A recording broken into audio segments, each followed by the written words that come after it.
Good evening, everyone. My name is Molly Dubin, and I'm the curator here at the Jewish Museum, Milwaukee. It is my pleasure to welcome you to this program featuring historian, scholar, and author Sandra Gilman. Before we begin officially our program, I would like to thank our program sponsors for helping us to bring this important conversation to Milwaukee. A special thank you to the Nathan and Esther Peltz Holocaust Education Resource Center and the University of Wisconsin-Milwaukee's Sam and Helen Stahl Center for Jewish Studies.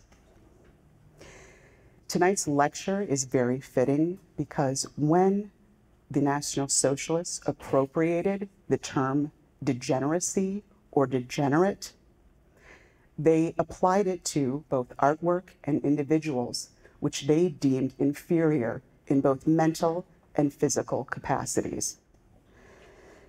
That began the process of assigning value to life, and ultimately, in the National Socialist mind, to identifying those as holding life unworthy of life. With that, I'd like to introduce our speaker for this evening. Sandra Gilman is a distinguished professor emeritus of the liberal arts and sciences, as well as emeritus professor of psychiatry at Emory University. A cultural and literary historian, he's the author or editor of over 100 books. His focus is on how we see the world, how we shape our senses of ourselves and others. He's the author of The Basic Study of the Visual Stereotyping of the Mentally Ill, Seeing the Insane, as well as The Standard Study of Jewish Self-Hatred, the title of his study. He is also the co-editor of Degeneration, The Other Side of Progress. His most recent book in English is I Know Who Caused COVID-19, Xenophobia and Pandemics. For 25 years, he was a member of the Humanities and Medical Facilities of Cornell University, where he held the Goldwin Smith Professorship of Human Studies. He held a distinguished service professorship of the liberal arts in human biology at the University of Chicago for 6 years, and was a distinguished professor of the liberal arts and medicine for 4 years at the University of Illinois at Chicago, where he created the Humanities Laboratory. He has been a visiting professor at numerous universities in North America, South Africa, the United Kingdom, Germany, Israel, China, and New Zealand. He was president of the Modern Language Association and has been awarded a Doctor of Laws, honoris causa, at the University of Toronto, elected an honorary professor of the Free University in Berlin, an honorary member of the American Psychoanalytic Association, and made a fellow of the American Academy of Arts and Sciences. And I will note that we cut down this biography extensively. So he is extremely accomplished. With that, please join me in welcoming Sandra Gilman.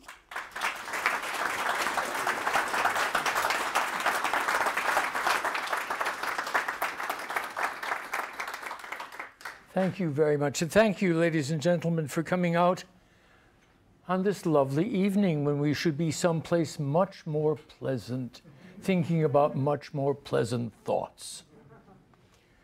I'm going to be talking about science. I'm going to be talking specifically about the biological sciences. And I'm going to be talking about following the science. We've done this now for 3 years, so you should be expert at it. Now, we kind of make the assumption that there is a line of demarcation between real science and pseudoscience, between medicine and quackery. But that's true at any given moment. What I'm going to talk about for the next 45 minutes is science, real science, science that was taught at the university, that was augmented within society, and that was unquestioned. Because if you questioned it, you were not following the science. Much of which I'm talking about you will understand today as pseudoscience. Do understand that the people I'm talking about understood it as real science, such as, for example, the iPhone. Now, one of the things that we have to understand about this age of science of the 19th century, the first age of modern science, is that it is highly political. Rudolf Virchow, one of the most important biological scientists, pathologists of the 19th century, the man who created the concept of cellular pathology, and who for decades was a liberal member of Bismarck's parliament. In 1848, the year of revolution, wrote, "Medicine as a social science, as the science of human beings, has the obligation to point out problems and to attempt their theoretical solution. The politician who is the practical anthropologist, must find the means for their actual solution." And I'm going to add, for good or for ill. So we'll start, of course, with the most important of the scientists of the period I'm talking about, and that is Charles Darwin. Charles Darwin's theory of evolution, which is published for the first time in 1859, is quite careful in its claims. He's writing this book under pressure. He's got a competitor who's about to bring the same theory out, a man named Alfred Wallace. But he doesn't want to take too strong a position. He talks about natural selection, which over the long course of ages under varying conditions of life, individuals, organic beings in a severe struggle for life, are able, through the infinite complexity of the relations of all organic beings to each other and to their conditions of existence, which causes an infinite diversity in structure, constitution, and habits, to be advantageous to them. That is, random mutations, some of them positive, most of them neutral or negative, can provide, maybe under certain circumstances, on Thursday, an advantage, right? And if it provides an advantage, those individuals have the best chance of being preserved in the struggle for life. Now, Darwin understood, because remember, Darwin is a geologist. He's hired on the Beagle to go around the world, not as their botanist, not as their biologist. He's a student of Lyell's. He understands that things change over time, sometimes for the better and sometimes for the worse, exactly as we're experiencing now. A mutation that can be positive at one moment may, if the world changes around it, become negative. So Darwin's very careful. Darwin's very, very careful when he talks about natural selection. His great buddy, the sociologist and philosopher Herbert Spencer, in 1864, reduces it to a catchword, an advertising jingle. He talks about the survival of the fittest, a phrase Darwin never uses.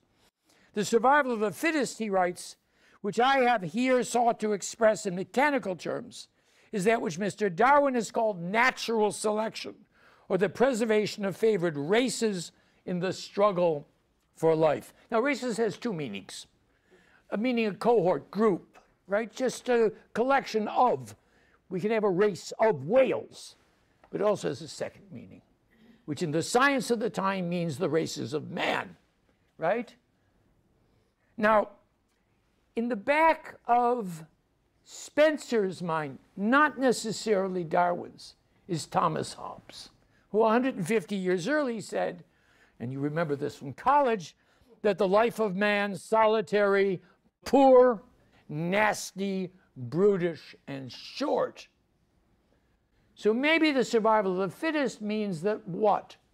The best survive.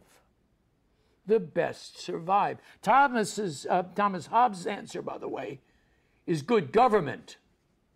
Herbert Spencer's answer is biology.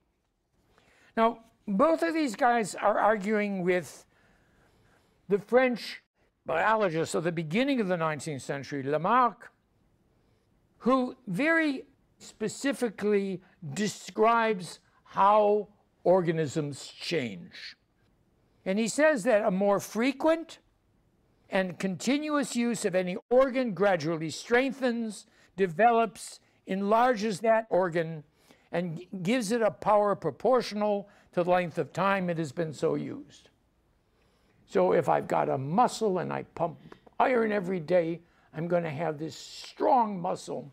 And all of these are preserved by the new individuals which arise, provided that the acquired modifications are common to both sexes, or at least to the individuals who produce the young. Right? And his example, very famous example, of course, is the giraffe. Right? Giraffe starts with a little tiny neck, leaves are up in a tree, neck gets longer, longer, longer. Right? Not ambiguous. Not Darwin who's saying maybe sometimes some mutations. So what he's doing is he's correcting Lamarck. Lamarck says an individual develops something that enables them to function better in the world. That gets passed down inevitably. Now, the reality, of course, is that what Darwin is talking about in natural selection, what is in the background of all of these discussions in the 19th century, is not natural selection in and of itself, but natural selection in contrast to artificial selection or selective breeding. Both of these have as their ancestor our friend the wolf. Right? Now, Darwin makes a case that people are different than animals and plants. Right? You don't expect that from Darwin. Darwin makes the case. Right? He makes an argument in 1868, right, that human reproduction is natural, or is it artificial? Is it exogeny, marriage outside of the group, or is it endogeny? Because the big debate, debated in the halls of Parliament, is who can you marry? Who can you reproduce with to make what? Healthy children. And why do you want healthy children? Because they will have healthy children. Maybe if you're a Lamarckian, right? So he argues in 1868 that men during primeval times may have been more excited by strange females than those with whom they habitually lived. Right? He doubted that consanguous marriages, marriages within the group, endogenous marriages, such as they are permitted in civilized civilizations, here in Britain, right, would not be considered as close interbreeding as in the case of our domesticated animals, and they would not cause any injury. So now we're starting to think of these, well, maybe there's an argument about people that is kind of different than the argument about organisms. Now, Darwin's proof is offered by his son George Darwin, who is one of the first generation of statisticians. Because one of the things that makes science at the end of the 19th century is statistical reasoning, right? Statistics gets introduced. We can now talk about collectives, right? Groups, and we can talk about their groups in terms of proportion. Now, George is a quite distinguished statistician. His work is widely circulated in Germany, And he argues against, I will stress this, against the increased rate of mental illness among certain families because of the marriage of cousins. But he pointed out the increased rates of certain diseases, including mental illness, among the British inbred aristocracy, which we saw on display last weekend. Oh, you realize what I read just, okay.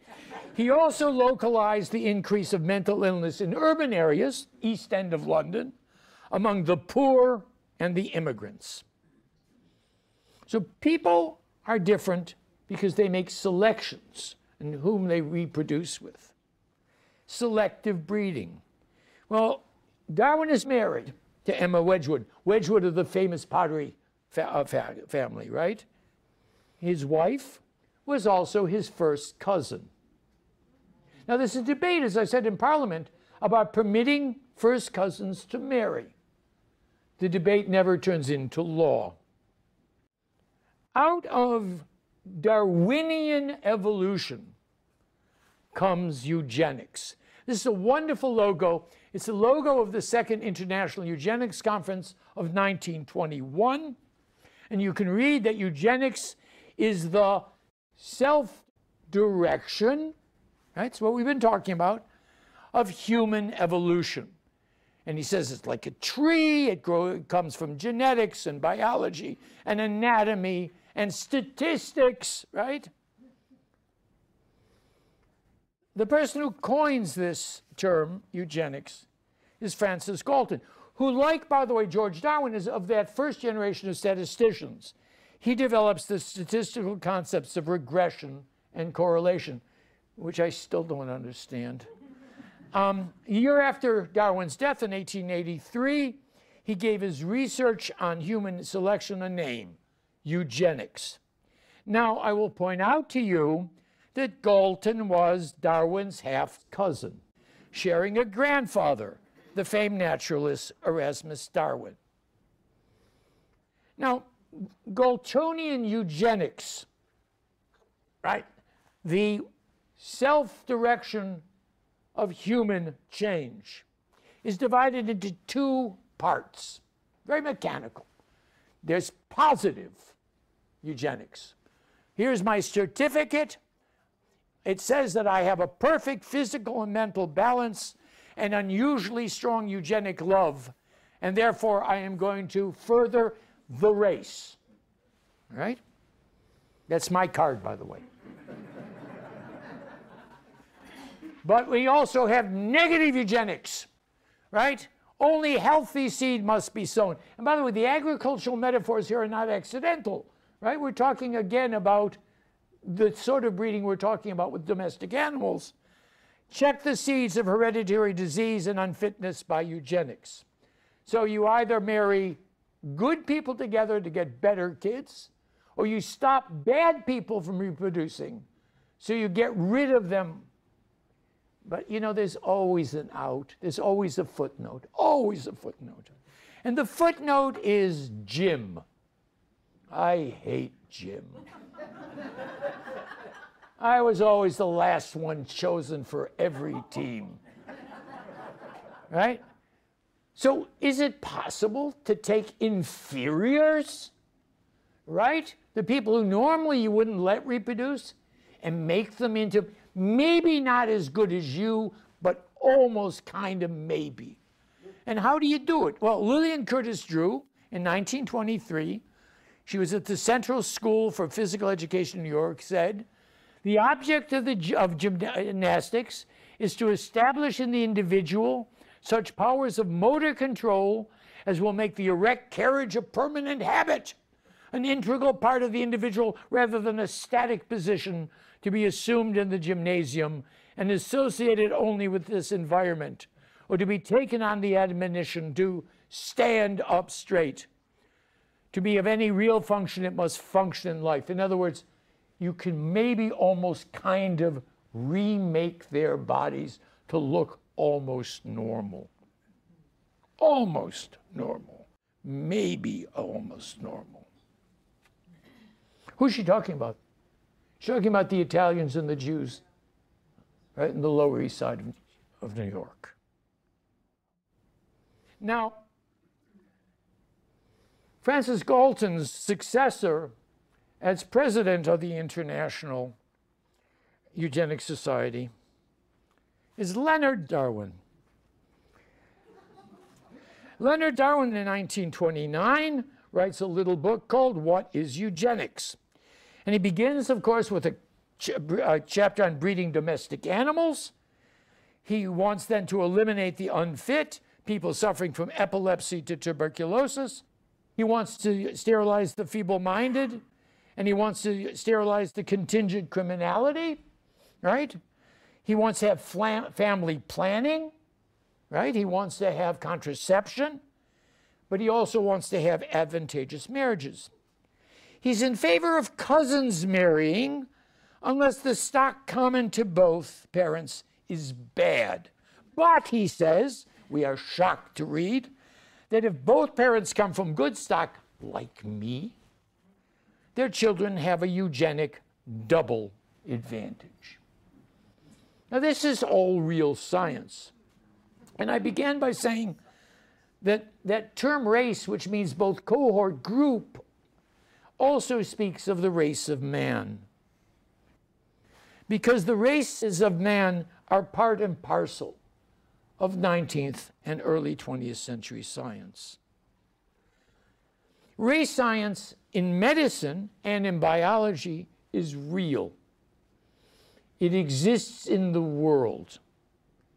In the course of the 19th century, science becomes both neutral and global. You believe that true today. In fact, it is neither neutral nor global. And why is it neutral and global? Because it comes to replace Paul's notion of religion as the touchstone for notions of truth. And at the biology of race, race difference, stands at the center of the 19th century science of man, which would include biology, medicine, anthropology, sociology. And anyone who thought of himself as a scientist, and virtually all of these people are men, by the way, during this period, would not have been able to avoid confronting race science. And those male scientists, such as African Americans and Jews, who were labeled as different, usually as inferior within race science, had to come to terms with the fact that the arena of endeavor which gave them status as neutral, objective scientists also demanded that they acknowledge, and in very few cases refute, their inherent biological inferiority. And how was that inferiority defined? It was defined in terms of degeneration, the other side of progress. Now, the term degeneration, is, if not coined, made most popular by the Viennese-born Parisian physician Benedict Augustin Morel in 1857. This is a slide from his handbook, and he defines degeneration as morbid deviation from the norm. And he defines himself, of course, as the norm. I love this slide. I use it in class all the time. This is Morel at his best. These are crétins, imbeciles, deaf mutes in rural villages in Switzerland, which in point of fact, in the 19th century, had a large percentage of people with mental disabilities and physical disabilities. His argument is this is caused by inbreeding, endogeny, caused and perpetuated by heredity. That, by the way, is Morel, and these are our two crétins, right? So I always ask my students, well, look at the picture, look at the picture, look at the picture. And I say, what do you find? And there's always some student raised their hand and said, that guy looks like Arnold Schwarzenegger. I say, yeah, he's got something you don't know about. He's got a goiter.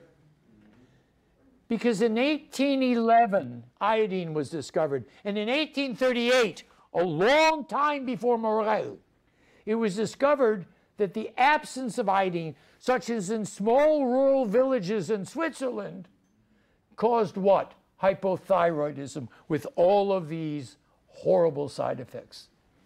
Nobody in this room has that problem, because in 1924, the federal government mandated, right, way before Dr. Strangelove and fluorine, the water supply, that table salt be augmented with iodine.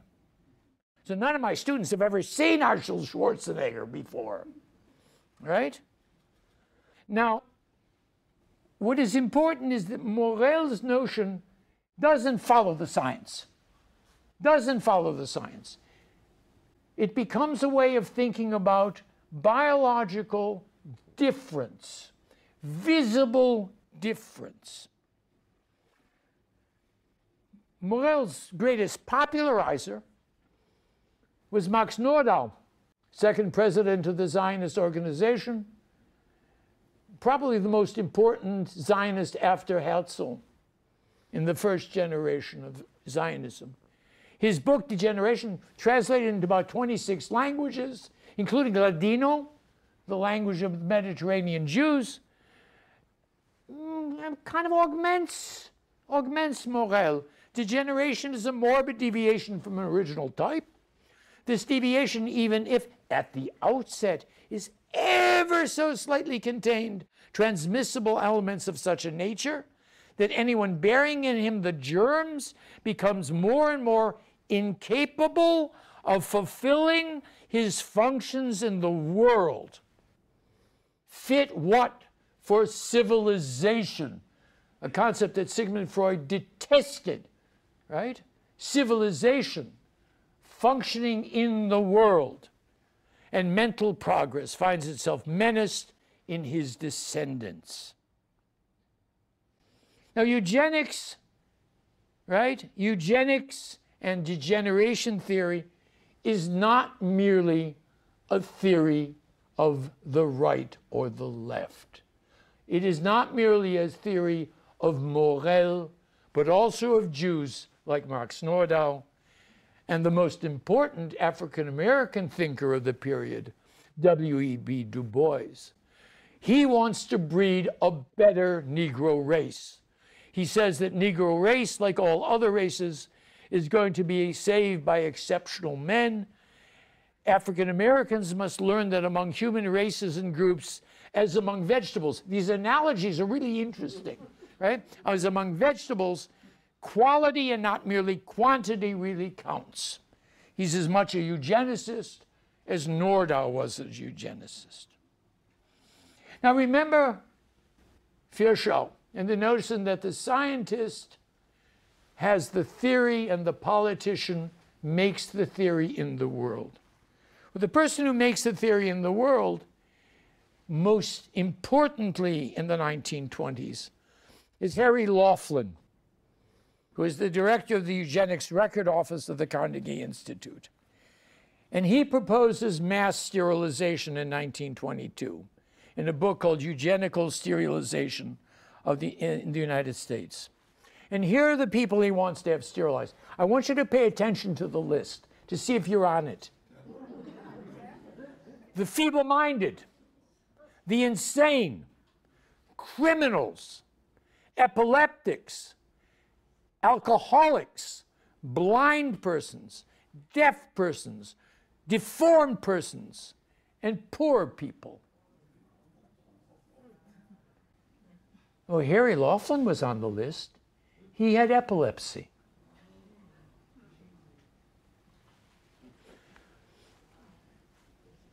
Eugenic laws are introduced well before Laughlin.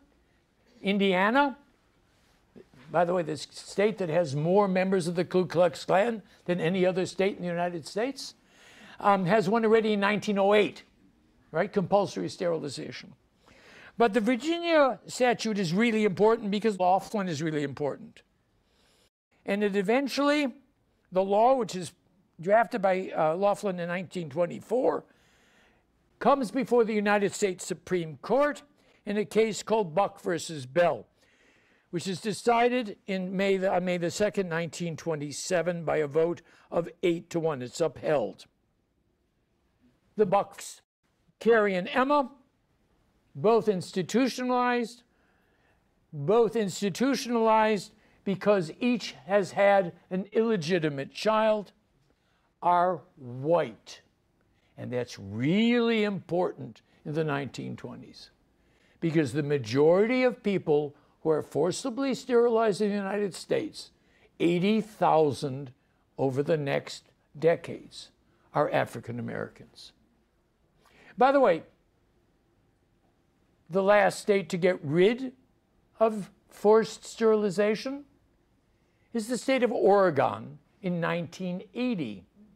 Do you remember that Oregon has in its constitution that it is an all-white state and that no African Americans would be permitted to settle there? Now, the majority opinion of the Supreme Court is written by, and I'm going to make a claim, the person I think is probably the smartest person ever to serve on the Supreme Court, Oliver Wendell Holmes Jr. Not, by the way, the most ethical, not, by the way, the nicest. And here's what he writes in 1927. We have seen more than once that the public welfare may call upon the best citizens for their lives.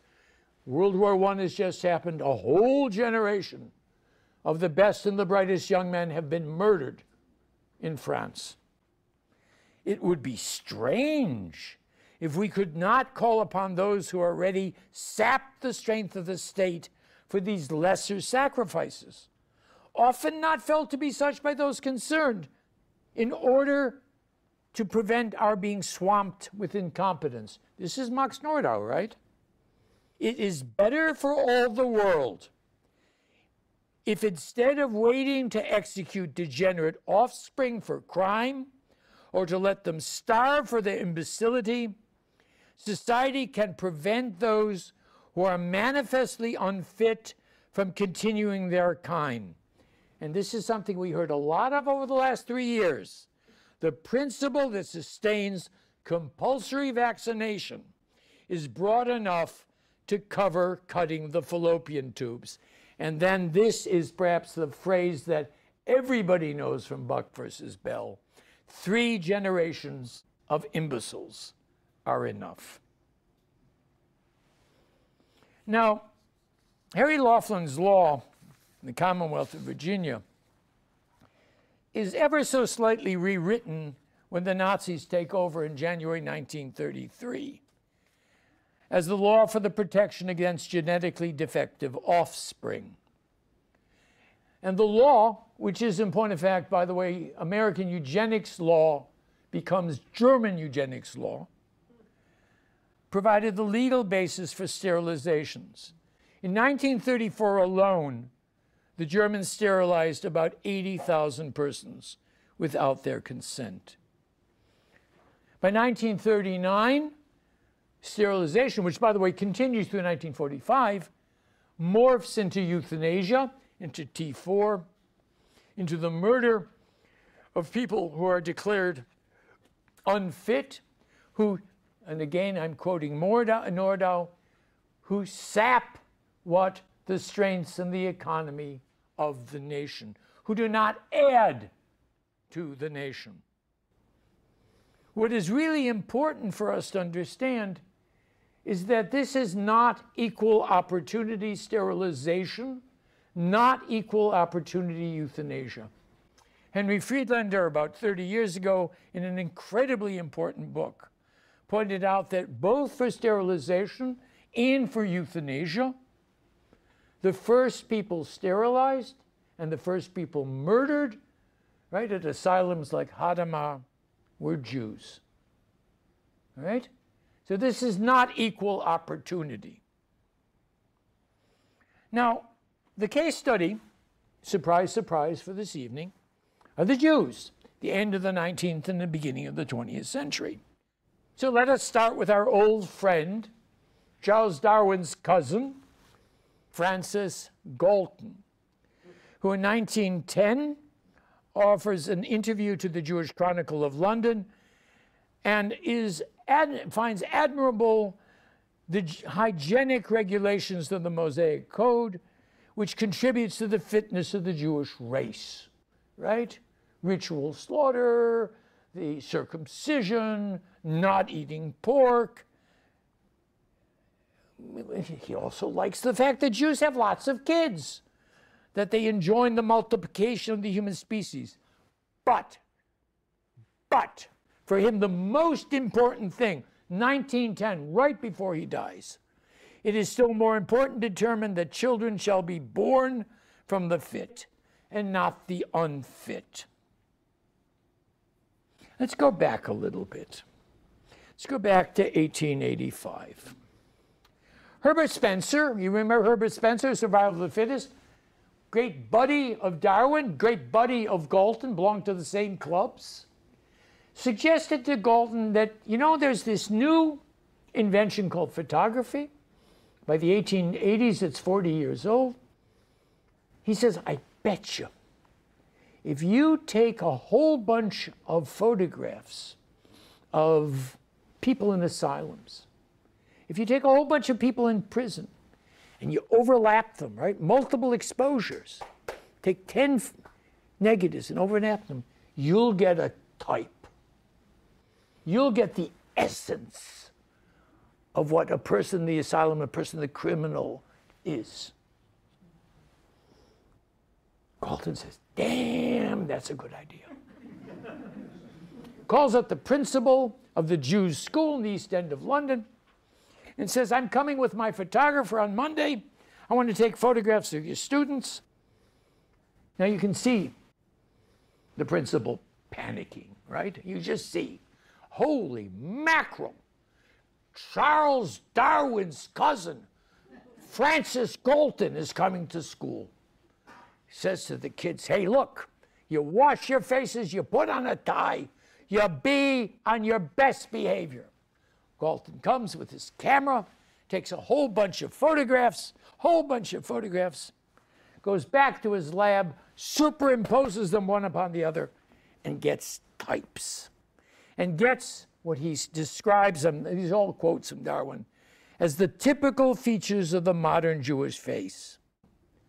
And what does he see? He sees the cold, scanning gaze of the Jew.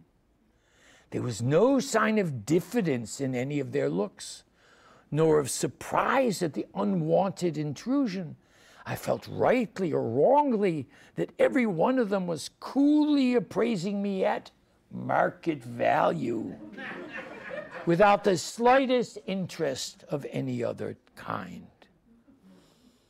Because everybody could see the degeneracy of the Jews. Georg Borgel, in his Handbook of Forensic Medicine, 1912, sees the degenerate nature of the Jew marked by physical signs of degeneration, such as asymmetry and malocclusion of the skull, malocclusion of the teeth. The image is from 1904. We see here the large protruding ears of the Jew, a sign of their inferiority. We see the eyes, right, that reduces everything, what? To the mercantile value. We see the hand, that grasping hand of the Jew, the flat foot of the Jew, which means that they cannot become soldiers and therefore not become citizens. And of course, the nose of the Jew. Someone asked me many years ago whether or not there was a Jewish nose. And I answered, and I will repeat that this evening, I have known in my career, a long career, maybe 100,000 Jews, and every single one of them had a nose.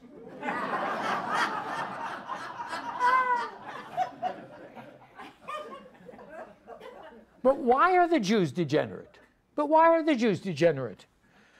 Perhaps the most important psychiatrist of the day, Emil Kraepelin, the man who in a sense is the father of modern organic psychiatry and founder of the Institute of Psychiatry, which still exists in Munich, speaks with authority about the domestication of the Jews, Jews getting integrated in civilization, their early isolation from nature, and their exposure to the stresses of modern life, civilization. And again, remember what Max Nordau, the great Zionist, says, right? The degenerate cannot function within modernity, within civilization. But how does that work? Well, the Jews are an incestuous people. They are an endogenous people, right? Wilhelm Erb commented about the increased nervousness among the Semites, who are already a neurotically predisposed race. That's true, by the way. Their untimed desire for profit and their nervousness caused by centuries of imposed lifestyle, as well as their inbreeding and marriage within family, predisposes them to nervousness. Okay? So now, if we were real eugenicists, we would say, sterilize them all, right? But remember, we have an off-ramp. Remember the off-ramp? Jim. Thomas Mann, right, in 1907, future Nobel Prize winner, non-Jew, by the way, in an essay called Solving the Jewish Question, says, in his own generation, he has seen the ghetto Jew with his humpback, crooked leg, and red gesticulating hands being replaced by young people who have grown up with English sports and all of the advantage without denying their type and with a degree of physical improvements. They're almost like us. They're almost normal. They kind of look okay, right? Because they went to gym. Now, Theodor Herzl is very much of the same mind, right? Herzl says, how can we get rid of the ghetto Jew? How can we create a new Jew for a new land? He says, education can only be achieved through shock treatment. Darwin's theory of imitation will be validated. The Jews will adapt. They will adapt. They're like seals that have been thrown back in the water by an accident of nature.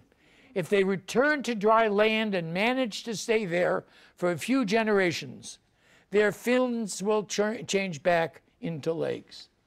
This is pure Lamarck. This is the giraffe's neck. That's how you make new Jews. You grow them like giraffes. Now, Max Nordau, in 1903, addressing the Zionist conference, says you do it through sport. He says we must again think of creating a Jewry of muscle. Once again, for history has our witness that such a Jewry once existed. There is no shame to admitting this, right? That it exists in the past. We've lost it. We went into the water. We developed fins. Now we got to come back on the land and we got to get legs. Our new muscle Jews have not yet regained the heroism of their fathers. But morally speaking, we are better off. This is pure Thomas Mann, by the way, today than yesterday. For the old Jewish circus performers of yore were ashamed of their Judaism and sought, by the way of a surgical pinch, decircumcision, by the way, to hide the sign of their religious affiliation. While today the members of Bar Kokhba Sports Club proudly and freely proclaim their Jewishness. But, and here's a question that I asked every single day during gym period, are sports really Jewish?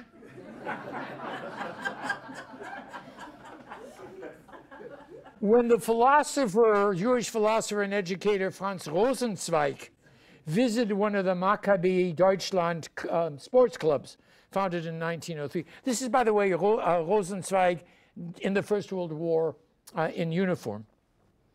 He noted that while at the sports club there were signs in Hebrew on the wall stating mens sana in corpore sano, Juvenal's line, right? Right? A sound mind and a sound body. The young men there, even though they were really good and well trained, seemed to do nothing about religious belief or practice. So during World War I, and you see how this all comes together, the rise of Zionism, the First World War, becoming new men on the frontier, on the front. The new Jew on the front, trained now for physical fitness, exposed as lies the fairy tale of the bent and crooked Jews, as our youth grows to maturity in good health and with straight bodies. bodily training, gym, serving in the army, undertaken to refute the calumnies of the degeneration of the Jews, has become a leitmotif of Jewish reaction to anti-Semitism. Not merely rejecting anti-Semitism is sufficient. The Jewish body must be like what? The ideal norm, not the degenerate, not the morbid deviation from the norm, to refute such claims. And it works. Well, at least in the movies. Or at least Ali Ben Canaan, Paul Newman, who at least is Jewish on his father's side, has the perfect body. He's gorgeous, by the way. I'm sorry, he's just gorgeous. In Exodus, right? In the film. My friend Miriam Röhrup, the historian, writes that physical labor became part of a Jewish body politics with regard to the Zionist citizen-to-be. The target group those Zionists addressed with their call for productive physical labor, right? How do you prove that you're not degenerate? You have productive physical labor, right? Not doctors and lawyers, right? Farmers and shepherds. Was not so much non-Jewish society, and even less the anti-Semites, but rather religious Jews who stuck to their books and religious practices. In quite condescending manner, they used to call them ghetto Jews, in contrast to the new Chalutz, the pioneer, who had yet to be trained. Now, I've been talking about the late 19th and early 20th century. Every single one of these themes, without exception, has reappeared within white nationalism and white Christian nationalism. And I'm not going to just say in the United States, because it's true in Great Britain, it's true in Germany, it's true throughout Eastern Europe, throughout Poland and Hungary. The idea that you can breed better people, that the Jews, by definition, if you look hard enough, aren't quite as normal as they make out to be.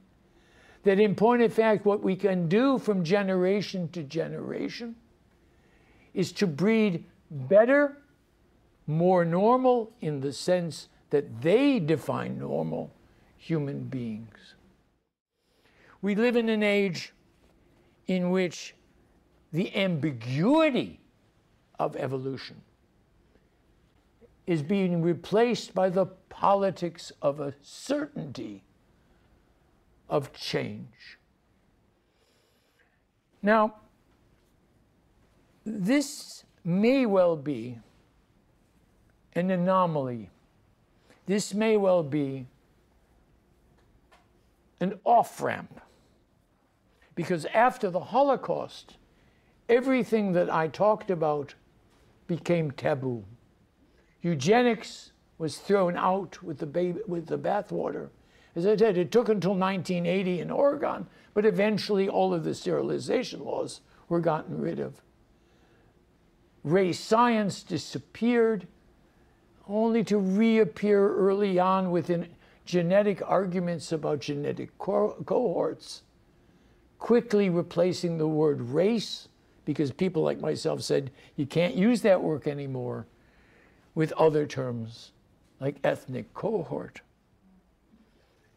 But maybe not.